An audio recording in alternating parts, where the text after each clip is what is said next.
Terjebak pernikahan dengan CEO oleh Tusya Rima. Bab 11. Ejekan Nosi. Eliana bergidik ngeri ketika David terus menggosok pipinya dengan jari yang sudah diludahi. Ia segera menarik tangan David agar menyingkir dari wajahnya. "Sudah, hentikan, lepaskan aku." Eliana sudah tidak tahan lagi. Ia memberontak, berusaha melepaskan diri dari pria itu. Tapi David tidak mendengar. "Diamlah sedikit lagi," ucap David masih dengan memegang wajah Eliana. Setelah menggosok 2 kali, barulah ia melepaskannya. "Nah, sudah bersih." "Hah?" Eliana terdiam sambil melihat pria itu. David membersihkan tahi lalat yang sudah dirinya buat. Ketika Eliana akan berbicara pada David, terlihat Alex dan istrinya sudah berdiri di halaman rumah sambil menatap mereka yang masih berada di dalam mobil. Eliana dan David pun tidak membuang waktunya lagi. Segera turun dan berjalan menghampiri kedua orang tua Isabel. Nosi berdiri sambil melipat kedua tangan di depan, menatap Eliana yang berjalan ke arahnya dengan tajam. "Selamat siang, Bu, Pak," sapa Eliana ketika melihat Alex dan Nosi menyambut kedatangan mereka. Ia membungkukkan badan, memberi hormat pada kedua orang tua Isabel, diikuti David yang ada di sampingnya. "Pak, Bu, maaf terlambat. Di jalan sedikit macet," tambah David sambil menyalami mereka berdua. "Oh, tidak apa-apa. Ayo cepat masuk," sahut Alex dengan gembira seraya memimpin berjalan menuju ke dalam rumah. Nosi mengerutkan kening mendengar kata Bu dan Pak dari mulut pelayannya itu. Seharusnya Eliana memanggil mereka dengan sebutan Mama dan Papa, bukan malah Ibu dan Bapak. "Oh iya Eli, kau memakai make up apa sekarang? Tahi lalatmu tertutup sempurna, nyaris tak terlihat. Apa suamimu membelikan alas bedak yang sangat mahal untuk menutupi tahi lalatmu? Sungguh hebat," ejek Nosi pada Eliana sambil berjalan mengikuti langkah suaminya. Nosi jelas tidak suka melihat gadis kampung itu menjadi cantik dan bisa mendapatkan suami kaya seperti David. Ini sungguh keputusan yang salah, menjadikan Eliana sebagai pengantin pengganti dan membiarkan Isabel kehilangan tambang emasnya. Ibu bisa saja. Masa seorang pria membeli alas bedak untuk istrinya? Bukankah itu hanya membuang-buang waktu berharganya saja? Canda Eliana pada Nosi. "Tadi, sebelum berangkat ke sini, aku pergi ke dokter kecantikan dulu untuk menghilangkan tahi lalat. Bagaimana, Bu? Apa sekarang aku semakin cantik seperti Ibu?" Tambahnya lagi, masih sedikit bercanda. Itu malah membuat Nosi semakin kesal.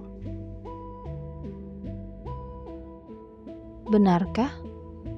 Mengapa tidak dari kecil saja aku membawamu ke dokter ya? Hai, sungguh sangat bodoh." Nosi memukul kepalanya sendiri, seolah sangat menyesal dengan hal itu. Sudah. Alex segera menghentikan perbincangan konyol mereka berdua. "Sekarang kita makan dulu. Setelah makan, bisa dilanjut lagi ngobrolnya." Nosi pun tidak berbicara lagi. Mereka segera masuk ke dalam rumah dan segera ke meja makan. Makan siang kali ini atas keinginan Alex.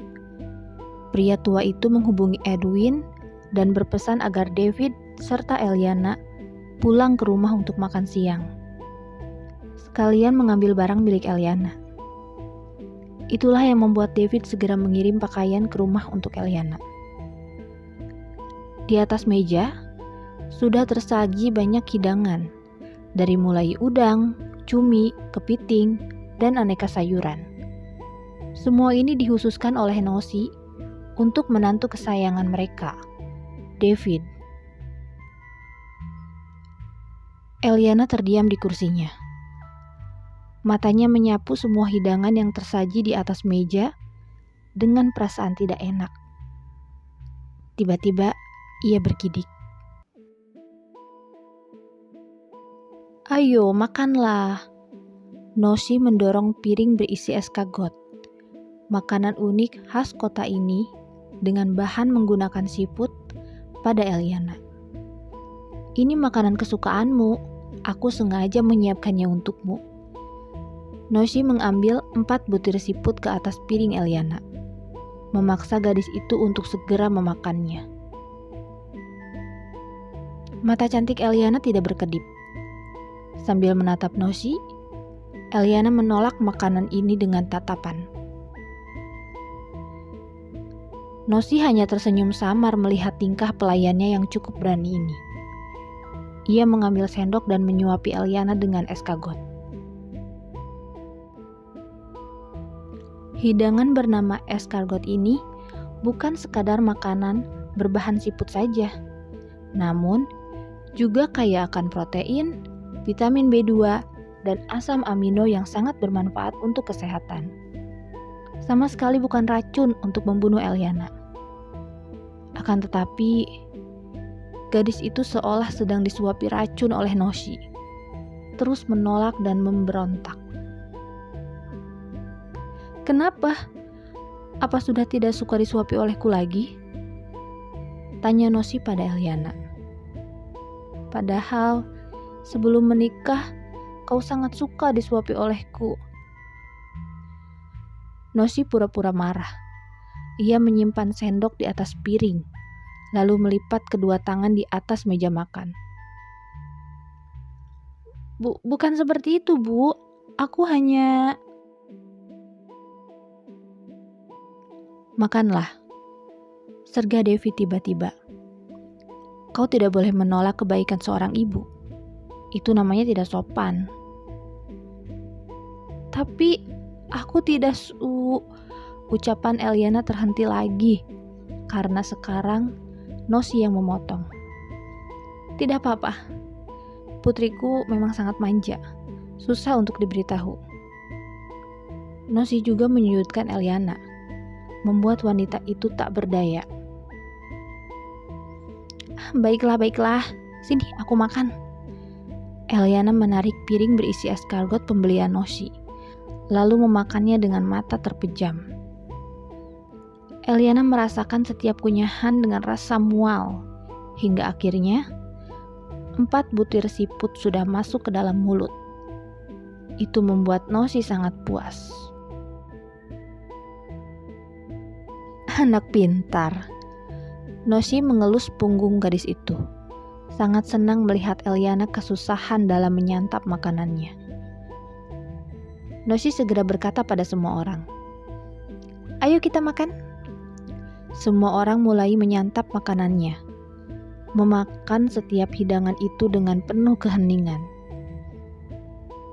Tidak ada satu orang pun dari mereka yang berani berbicara ketika sedang makan. Hanya sesekali terdengar suara garpu dan sendok yang beradu di atas meja. Tiba-tiba Eliana bangkit berdiri, pamit pada semua orang untuk pergi ke belakang. Setelah masuk ke dalam kamar mandi, Eliana memuntahkan semua makanan yang sudah masuk ke dalam perut. Ia merasa mual hingga kepalanya terasa pusing. Semua orang di rumah ini sudah tahu bahwa pelayan Eli tidak menyukai makanan laut. Selama 1 bulan bekerja di rumah ini, Eliana selalu menolak jika diberi makan seafood. Tapi sekarang, Nosi sengaja menyiapkan hidangan laut untuk jamuan makan siang. Dan sengaja tidak menyajikan daging ayam ataupun daging sapi untuk Eliana makan. Apa wanita itu sengaja ingin membunuhku? Gumam Eliana sambil menatap dirinya di balik cermin wastafel. Wajahnya terlihat sangat pucat, bahkan ruam merah di sekitar leher dan dada sudah mulai nampak. Ketika Eliana akan menyentuh lehernya, tiba-tiba terdengar suara ketukan pintu dari luar kamar mandi, diiringi suara teriakan. "Cepat buka pintunya, Eli!" Itu adalah suara Noshi. Eliana segera membuka pintu kamar mandi. "Apa kau sudah puas menjadi anak orang kaya dan menggantikan posisi Isabel, hah?" Sergah Noshi tiba-tiba, lalu masuk ke dalam kamar mandi dan mendorong tubuh Eliana ke depan. "Hanya dalam semalam, nasibmu tiba-tiba berubah dari seorang pelayan menjadi istri tuan muda David. Dari jelek menjadi sangat cantik. Kau sudah punya banyak uang sekarang, mampu pergi ke dokter kecantikan dan membeli pakaian bagus. Jangan harap selamanya kau bisa bermimpi menjadi anak orang kaya dan menjadi istri seorang pengusaha. Cepat atau lambat, Isabel akan kembali. Kau harus mengembalikan posisi ini kepadanya," ucap Noshi sambil mencengkram rahang Eliana, membuat pelayannya itu kesakitan. "Au, Nyonya, sakit," ringis Eliana di bawah cengkraman tangan Noshi. Saya tidak berani bermimpi, Nyonya. Anda tenang saja. Saya pun tidak ingin selamanya menjadi istri tuan muda David.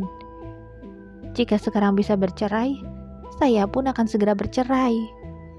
"Heis, apa kau sudah gila? Kau ingin mempermalukan keluarga Danu ya?" Tidak, Nyonya, saya tidak berani." Noshi melepaskan cengkramannya setelah mendengar jawaban dari Eliana. Gerakan tangannya membuat wajah Eliana terdorong ke samping dan hampir saja tersungkur ke lantai jika tidak segera berpegang pada ujung wastafel. "Baguslah jika kau sadar diri," ucap Noshi sambil terus mencuci tangannya menggunakan sabun. Seolah dia baru saja menyentuh wajah Eliana yang penuh dengan bakteri. "Sekarang, koper jelekmu sudah ada di kamar Isabel. Beberapa pakaian bagus milik Isabel pun sudah aku masukkan ke dalam kopermu. Jangan sampai nanti ketika tuan muda David melihat isi di dalam kopermu, dia merasa jijik. Itu akan membuat keluarga Danu sangat malu." Tambah Noshi penuh penghinaan. Ia mengeringkan tangannya segera. "Sekarang, rapikan dirimu. Ambil kopermu di dalam kamar Isabel. Tapi awas, kau jangan pernah menyentuh barang apapun di dalam kamar Isabel. Mengerti?" ancamnya. Eliana mengangguk. "Saya mengerti, Nyonya."